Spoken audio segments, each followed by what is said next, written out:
Nos últimos anos, as pesquisas científicas, redes sociais, artigos de revistas e matérias de jornais têm apontado a solidão como um problema da sociedade. As pesquisas científicas norte-americanas afirmam que a solidão é uma nova doença epidêmica. Ela é a causa da infelicidade de 1 em cada 5 americanos infelizes. Outra pesquisa da BBC Loneliness Experiment, de novembro de 2018, contou com 55 mil participantes no mundo e revelou que os níveis de solidão mais altos foram registrados entre jovens de 16 a 24 anos. Uma descoberta inesperada e preocupante. Para falarmos sobre esse tema, o Opinião Livre conversa com a psicanalista Aline Heck Padilha Abrantes. Muito obrigada por tê-la mais uma vez aqui com a gente. Obrigada, Silvia, pelo convite também. Bom, nós podemos considerar a solidão realmente como uma doença epidêmica? Então, isso é o que circula na discursividade social, o que circula nos discursos. Você escuta médicos falando de solidão, pacientes de médicos falando de solidão, pessoas de gerações diferentes, idosos, adultos, jovens falando de solidão. Então, a solidão, ela, de fato, ela está em pauta na sociedade, mas é importante a gente prestar atenção a esse discurso que, de certa forma, é hegemônico e coloca a solidão como classifica a solidão como algo que seja doentio, como algo que precisa ser tratado, medicalizado, que precisa ser retirado, a pessoa precisa se curar da solidão, Quando na realidade, o que é importante é se prestar atenção em como é essa experiência de solidão, para cada um. Então escutar, você escutar o outro, o que é a solidão para o João, por exemplo, é diferente do que é a solidão para o Roberto. Cada um sente de uma forma diferente. Cada um experimenta a solidão, de um jeito diferente. Mas todas as pessoas, de uma forma geral, se não experimentaram, vão experimentar em algum momento da vida, esse sentimento de solidão, de estar só, porque é uma condição humana. Nós nascemos e morremos só na vida. E cada um reage de uma forma, Aline? É muito singular, depende muito da posição, do sujeito, da pessoa, como é que ela se posiciona no mundo, como é que ela se posiciona na relação com o outro. Isso, é que está bem articulado ao desejo dela e como é que ela vai, então, enfrentar, lidar, experimentar, viver a própria solidão. Quer dizer, uma experiência de cada um e ver como aquela pessoa vai receber essa experiência, passar por essa experiência e como ela vai reagir. Quer dizer, não dá pra gente aqui criar um padrão. Olha, a solidão é assim e vamos reagir dessa forma. Cada um reage de um jeito. É isso? A solidão, ela não é uma escolha, Ela é inerente ao homem. É como eu lhe disse, a gente pode compartilhar uma experiência, mas essa mesma experiência que nós compartilhamos, para você, ela vai ser de um jeito e para mim ela vai ser de outro. Eu vou vivenciar de um jeito diferente de você. Isso diz da singularidade de cada um. Então, a solidão, ela pode ser até compartilhada, mas ela aponta, como é singular, é ser sozinho, É aquilo que você vivencia com o seu corpo, com a sua vida, é muito singular, mesmo que compartilhando com outra pessoa. Partindo para o mundo atual, o mundo virtual, hoje nós vivemos um mundo virtual, ele contribui para o cultivo da solidão? O mundo virtual, ele tem, né, a tecnologia, os avanços tecnológicos, né, e tudo que a gente tem hoje no mundo virtual, sejam as redes sociais, né, as possibilidades, as mais diversas possibilidades de se encontrar com o outro, né, via esse instrumento que nós temos hoje, que é a tecnologia. Isso vem de uma ideia, né, de que você nunca está sozinho. É verdade. De que você vai sempre tem estar uma companhia ali, com né? uma companhia. Seja num joguinho, seja num e-mail, você nunca está sozinho, né? No mundo virtual. Então, e até tem um outro ponto aí importante, né? Porque que pode ser, né, invasivo, né? Porque esse olhar do outro sempre, né? Vamos supor, as redes sociais, o olhar do outro ali constantemente vendo o que você permite, claro, porque você vai postando, né? Mas tem isso que é, de certa forma, invasivo. Então, é uma presença constante que pode ser invasiva, mas, voltando a essa questão do que se propõe e se vende aí, né, para as pessoas, como se tem ao tempo todo, constantemente, você tem uma companhia, né, o que é um engano, porque isso faz com que as pessoas vão cada vez mais se isolando no seu próprio espaço, né, e estabelecendo com o outro essa relação que é virtual, que é muito diferente da relação de um encontro, né, pessoal, onde você vai ter que se defrontar com várias questões, né, que implica na diferença, na sua própria diferença na relação com o outro, né? E não é uma coisa real, né? Quer dizer, você está vivendo um mundo virtual, não é a realidade, né? Agora, por que será que a solidão é para uns almejada, tem gente que gosta de ficar sozinho, e para outros refutada? Eu detesto ficar sozinho. Tem gente que o dia inteiro procura coisas para fazer para não ficar sozinho. E quando vai dormir já liga a televisão também para ter o barulho da televisão, porque não consegue ficar sozinho. Então, por que para uns as pessoas querem ficar sozinho, outros não querem?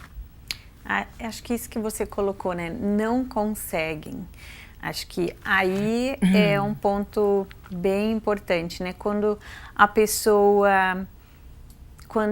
é uma impossibilidade, né, para ela ficar sozinha, assim como é também uma impossibilidade para ela estar com os outros, né?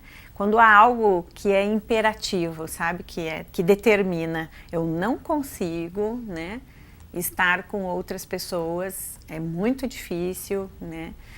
Vai nessa via de algo de uma impossibilidade, assim como aquele que não consegue ficar sozinho, né? Ele entra em pânico, ele começa a ter até, né, um mal-estar mesmo, porque não consegue ficar sozinho. Então, aí há algo, né, de uma relação com o outro, né, que mostra, quando cai nesse ponto assim imperativo, né, de algo que determina mesmo, isso mostra um sofrimento do sujeito, né? Porque muitas vezes a pessoa é somente sozinha, né? Ela busca estar sozinha, longe do encontro com o outro, não se relacionar, né? Não ter esse encontro com o outro, como se essa fosse uma via de ela poder realizar aquilo que ela deseja, né? Um jeito de se separando do outro, se isolando, poder ir na direção daquilo que ela deseja. O que é uma saída, de certa forma, um tanto cínica, porque você pode, né, se separar do outro, e aí quero dizer subjetivamente, né, uma elaboração subjetiva, você pode se separar do outro estando com o outro, claro, né? Isso é saudável, e você pode sustentar o seu desejo se relacionando com o outro. Agora, quando cai nessa impossibilidade que eu não consigo sustentar aquilo que eu desejo na relação com o outro, né, isso aí sim é um complicador. Um dos slogans do livro Solidão, do pesquisador e diretor do Centro de Neurociência da Universidade de Chicago, John Cacioppo, é: a solidão prejudica a saúde mais do que a obesidade e o tabaco. É grave assim? Qual a sua opinião? Então, acho que tem uma relação com o que a gente estava falando, né? Pode ser, até pode ser grave, quando a pessoa, um exemplo, né? Quando a pessoa não consegue ficar sozinha, né? Quando ela depende de um outro, da presença de um outro, para que ela sobreviva, para que ela, enfim, faça as coisas cotidianas da vida e sustente o lugar dela, né, no mundo, como uma dependência desse outro. Isso sim pode ser, né, de fato, bastante prejudicial, né? Subjetivamente pode ter efeitos muito prejudiciais para a pessoa. Então, mas mais do que cigarro e a obesidade? No sentido, vamos dizer, físico da pessoa? A pessoa, muitas vezes, ela sofre a solidão, isso daí é mais prejudicial, no caso, dentro dessa pesquisa? Se é mais prejudicial, não sei lhe responder, mas que os efeitos são bastante prejudiciais, sim. Quando há uma relação de dependência, né, isso é bastante prejudicial em termos subjetivos, né? Aline, nós estamos um minutinho para acabar esse bloco. Ninguém nasceu para viver sozinho, né? Acho que alguém nasceu para viver sozinho?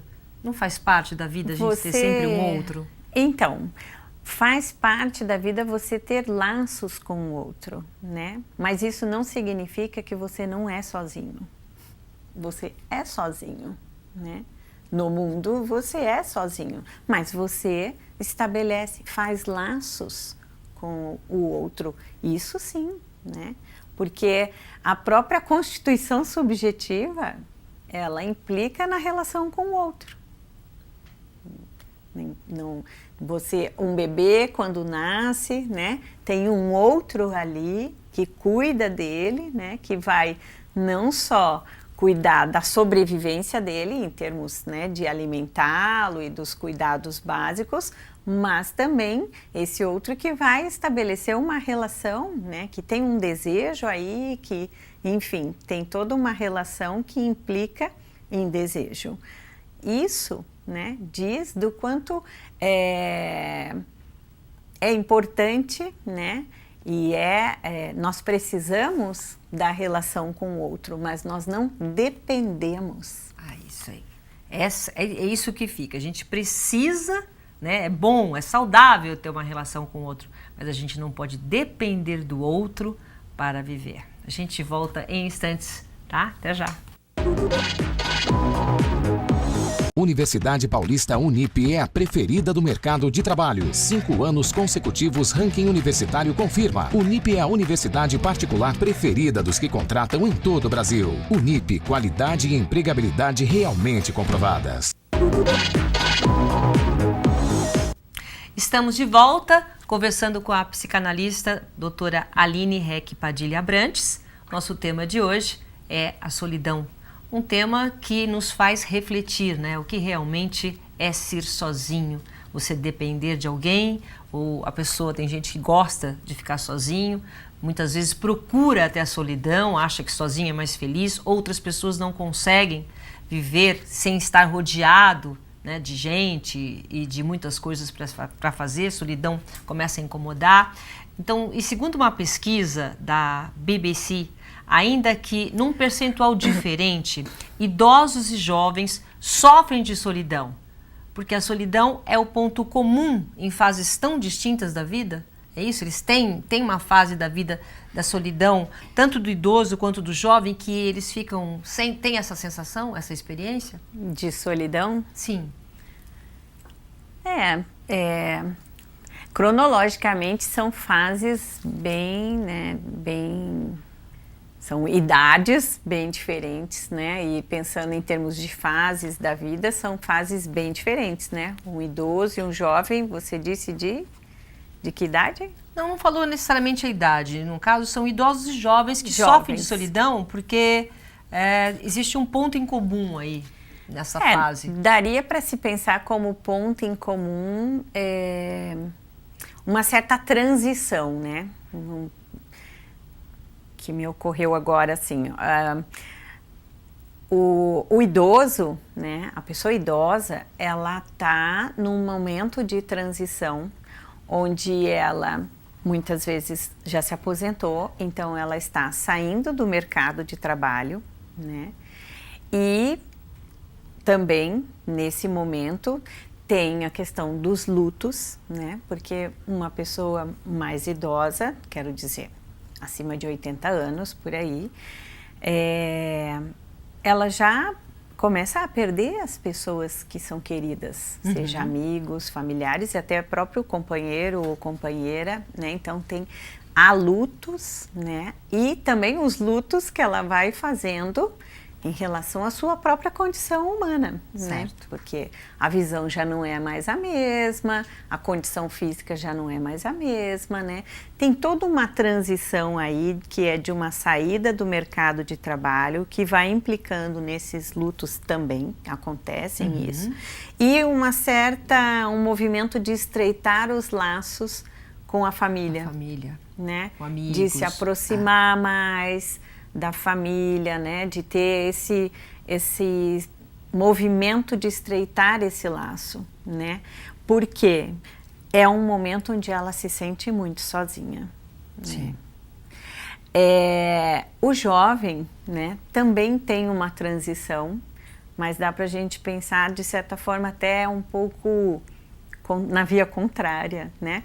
O jovem, ele está entrando no mercado de trabalho, ou ele está indo para a faculdade, ou ele já está, né, entrando no mercado de trabalho, ele está se separando, né, da família. Então, essa transição de sair, né? Uma ruptura, de sair do seio familiar, né, e aquele seio familiar já não sustenta mais para ele os ideais dele, as convicções, enfim. Então, há um rompimento aí, onde ele vai para o mercado de trabalho e também se distancia da família. E vai experimentar, né? E vai experimentar a vida sozinho. Isso mesmo. Vai fazer suas escolhas, né? Que são, por mais que ele compartilhe, troque, busque orientações, a escolha é dele, né? É muito solitária. São escolhas que se faz sozinho na vida. Agora, não sei se a gente já mais ou menos explicou isso, mas só para a gente dar uma reforçada. Solidão e isolamento, há alguma relação ou é a mesma coisa? Não é a mesma coisa. Acho que, bom, se a gente pegar Freud quando trabalhou com o mal-estar da civilização, em 1930, ele traz, né, a questão do conflito da cultura, porque a relação com o outro, né, na sociedade, ela implica em você renunciar às suas próprias pulsões. Você não pode fazer tudo que você quer, né? Não pode satisfazer os seus prazeres, enfim. Na relação com o outro há uma diferença e há um limite aí, claro. Né? E nesse mesmo ponto, né, ele traz o isolamento como uma defesa de não se haver com essa situação. Isolamento, né? Como defesa, eu acho um isolamento. Bacana, é isso mesmo. Agora, a solidão, né? Então o isolamento, ele pode ser uma saída do sujeito, uma escolha do sujeito. Agora, a solidão, ela não é uma escolha, né? Porque, eu vou voltar no que eu já falei, nós somos, né, sozinhos. A gente nasce sozinho e morre sozinho. Então, por mais que você estabelece laços, né, e aí cada um vai se posicionar aí em relação ao outro da sua forma muito singular, todos experimentam e percorrem a vida solitariamente. É verdade. Sozinhos. É verdade. Agora, é saudável aquela pessoa que diz, eu conheço bastante gente, eu não preciso de ninguém para viver, não preciso de ninguém para ser feliz, eu me basto. Tem gente que fala isso. Tem. uma discursividade que tem na sociedade, que é que, né, se sustenta num ideal, né? Como se aquela pessoa que não precisa de ninguém, que não está nem aí para ninguém, é um ideal, assim, nossa, ela não está nem aí para ninguém, ela faz o que quer e está pouco se lixando, e fica uma coisa como se isso fosse um ideal, né, que as pessoas buscam, né, gostaria de ser como ela, que não está nem aí para nada, faz o que quer, o que bem entende, enfim. Mas quando a pessoa coloca, né, há nessa colocação aí, eu não preciso de ninguém, né? De fato, tem um ponto importante para se pensar, né? Você não depende de ninguém, né? A dependência sim é patológica. Agora, precisar, né? A gente precisa do laço com o outro, mesmo que a gente não reconheça isso, né? Que a pessoa diga, eu não preciso. Bom, quando ela vai trabalhar, ela vai ter que estabelecer algum laço Sempre. Com as pessoas no trabalho. Não dá para ter essa opção, né? Por mais que a gente vive numa sociedade, né, que o que impera é um discurso capitalista que propõe que você não estabeleça o laço com o outro, mas sim com um objeto do mercado, por exemplo, um celular, um computador, enfim. A produção disso, né, dos celulares, implica em trabalho, né, em mercado de trabalho. Claro. E no mercado de trabalho as pessoas têm que se encontrar. Então o próprio discurso é furado também. Agora, as crianças sentem solidão? Elas se sentem sozinhas? É uma coisa que os pais têm que prestar atenção?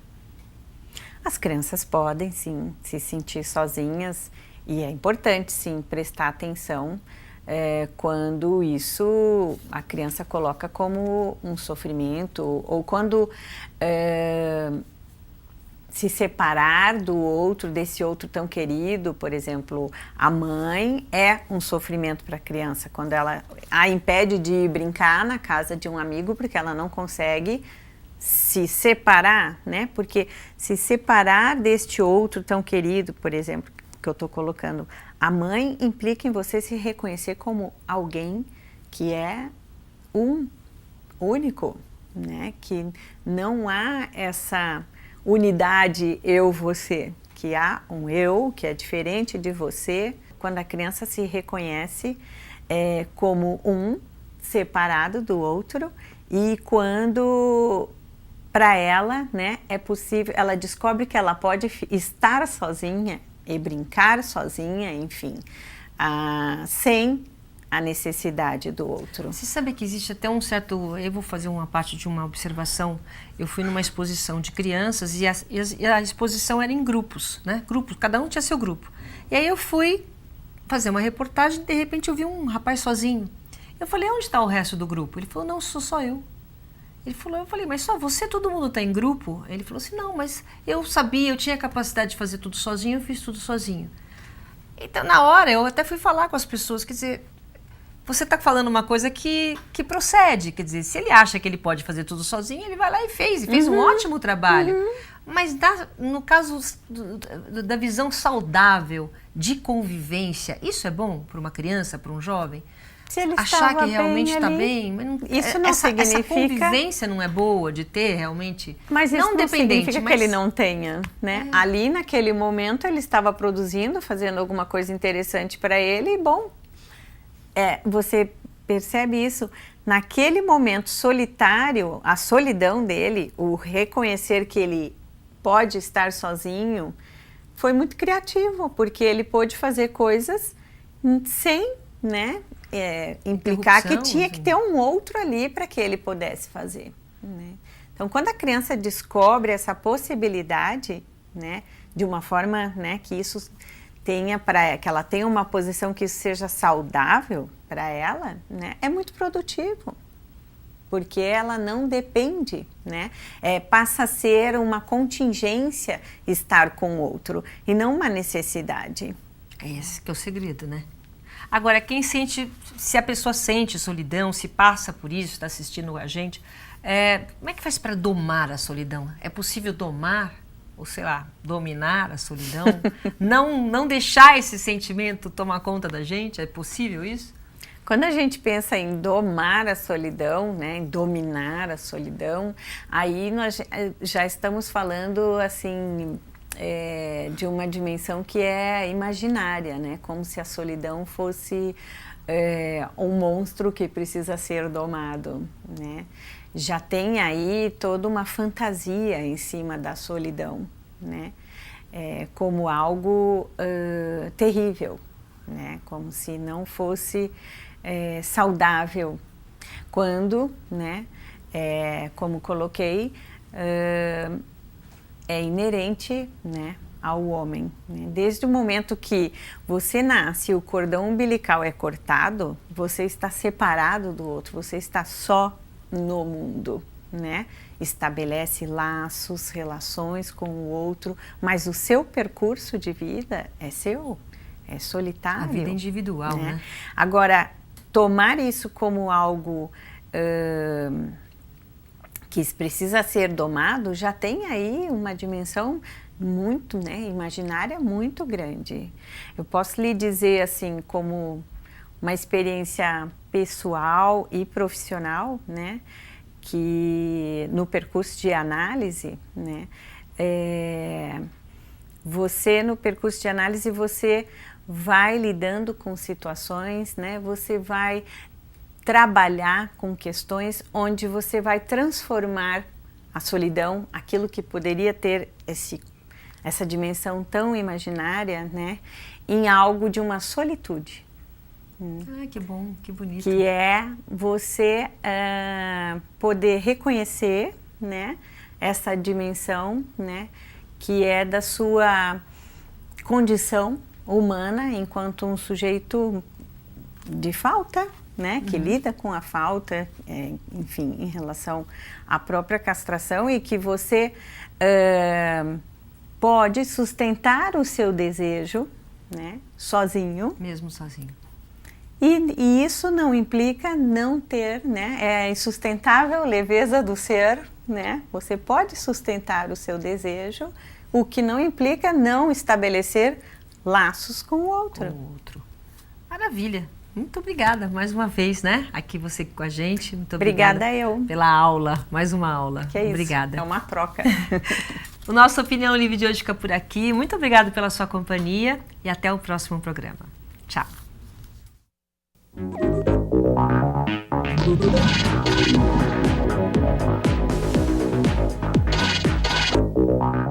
Universidade Paulista Unip é a preferida do mercado de trabalho. 5 anos consecutivos, ranking universitário confirma. Unip é a universidade particular preferida dos que contratam em todo o Brasil. Unip, qualidade e empregabilidade realmente comprovadas.